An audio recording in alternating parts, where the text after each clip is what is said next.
viewers and victorious creators of my channel. I haven't been recording any new DIYs recently, but today I decided to jump in at Heidi Sonboul's challenge. I would suggest you to check this super productive and interesting DIY ladies channel. Yes, she has 3 kids and she still manages to have 2 channels, one for DIY lovers and the other one is for homemakers. So as everybody on quarantine are emptying corn, beans and all other type of food, canned food, you may just keep the cans and start making DIYs from them. So for today's DIY you will need an empty can, some type of white paint, either poster paint or any type of white spray paint, some type of Q-tip or toothpick, and rubber band.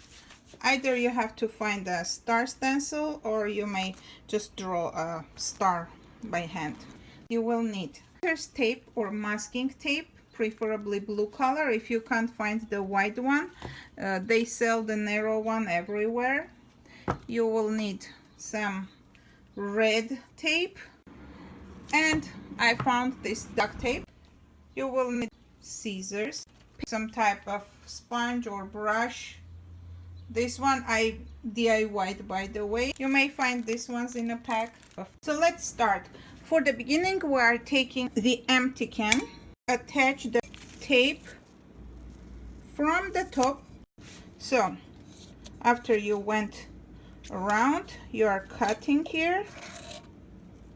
Hope you can see it. That's it. This is an easy, very easy project. You can do it even with your children. By the way, the blue tape is supposed to be on top, and then we go over with the white one, cut it here, done. Now the red tape until you cover the whole area. Okay, after you have attached all 3, it doesn't matter if it's crooked or not crooked on this side, because it's gonna stay in the back, and besides we can cover it with narrow blue tape. Before I start using the stencil, I'm going to kind of make it stay straight by rubber band.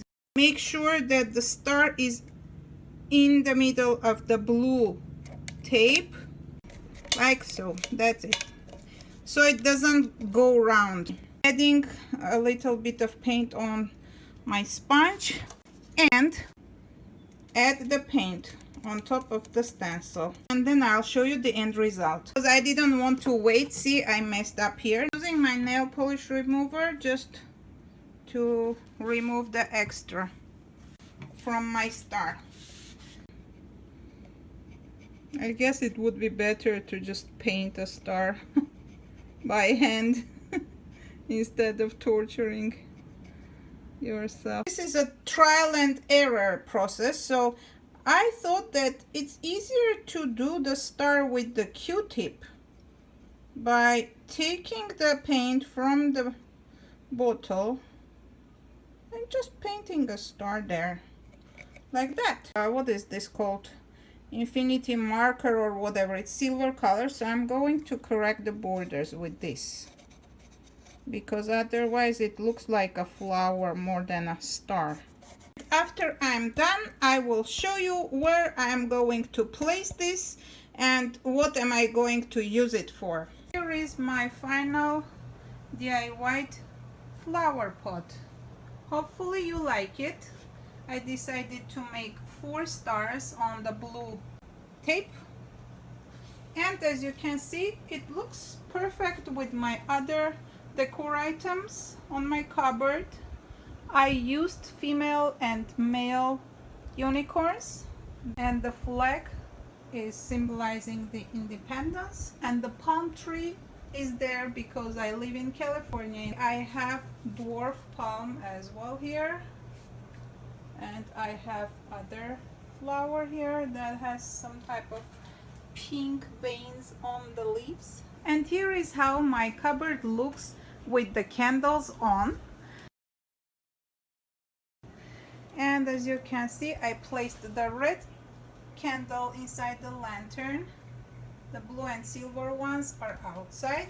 As Heidi has asked us to come up with ideas for back to school season for this challenge, I am just sharing this idea of giving your teacher a small gift that she can use both in the classroom at her home and will remember you as one of her great students.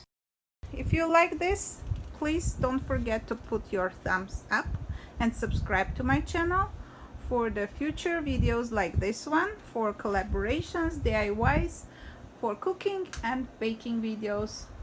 Thanks for staying with me till this moment, and don't forget to check Heidi Sonboul's channel for the whole list of participants.